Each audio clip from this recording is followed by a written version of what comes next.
முடிந்த சரிகமபாவினுடைய சீசன் 5ல் இப்போ என்ன இருக்குது அப்படின்னா, சுஷாந்திகா அவர்கள் வின் பண்ணியிருக்காங்க. இது நம்ம எல்லோருக்குமே தெரியும்.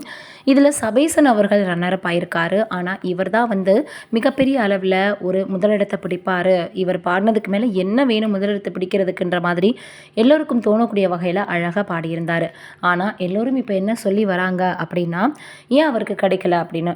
நிறைய இடங்களில் சபேசன் அவர்களுடைய சிஸ்டர் சொல்லியிருப்பாங்க, இவன் வந்து ஒரு அன்லக்கி அப்படின்ற மாதிரி எல்லோருமே இவனை அடிக்கடி பேசுவாங்க, ரொம்ப கஷ்டமாக இருக்கும் அப்படின்னு.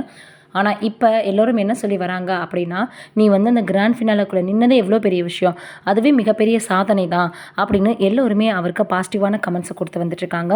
தான் இப்போ வாங்கியிருக்கக்கூடிய 10 லட்சத்தில் அவர் என்ன பண்ண போகிறாரு அப்படின்றது தான் அதிகமாக பேசப்பட்டு வந்துட்டுருக்கு.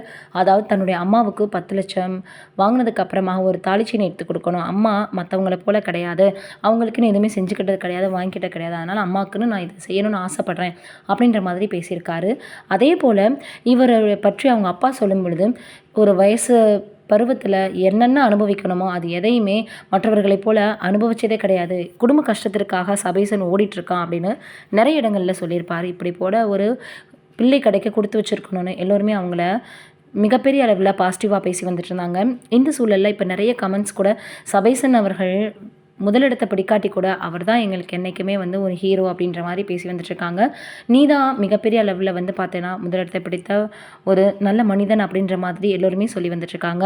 பரிசு கிடைக்காட்டி என்ன, நீ எப்படி பாடியிருக்க, நீ எப்படி பாடுவ அப்படின்ற எல்லாமே எங்களுக்கு தெரியும், எப்போயுமே நீ வந்து எங்களுக்கு முதலிடம் தான் அப்படின்னு அவருடைய ரசிகர்கள் வந்து சொல்லி வந்துட்டுருக்காங்க. நிறைய பேர் அவருக்கு பாசிட்டிவான கமெண்ட்ஸ்களை கொடுத்து வந்துட்டுருக்காங்க. அதனால் இப்போ அடுத்தடுத்து இன்னும் நிறைய மேடைகள் இருக்குது, இதோட உன்னோடது முடிஞ்சிடக்கூடாது அப்படின்னு. அதே போல் சபேசன் அவர்களுடைய அம்மாவும் என்ன சொல்லியிருக்காங்கன்னா, எனக்குன்னு எதுவும் வாங்காமல் உன்னுடைய கரியரில் நீ உன்னை எப்படி இம்ப்ரூவ் பண்ணிக்கிறது, உனக்கு தேவையானது படிக்கிறதுக்கு இன்ஸ்ட்ருமெண்ட் ஏதாவது வேணும்னா வாங்கிக்கோ அப்படின்ற மாதிரி அவங்க இவருக்கு அட்வைஸ் பண்ணியிருக்கிறதாகவும் சொல்லி வந்துட்டுருக்காங்க. ஆக மொத்தத்தில் மாறி மாறி அவங்களுக்கு ஏற்ற மாதிரியாக அன்பை பொழிஞ்சு வந்துட்டுருக்காங்க அப்படின்னு இதை கேள்விப்பட்ட ரசிகர்கள் சொல்லி வந்துட்டுருக்காங்க. நீங்கள் என்ன நினைக்கிறீங்கன்னு கமெண்ட்டில் சொல்லுங்கள்.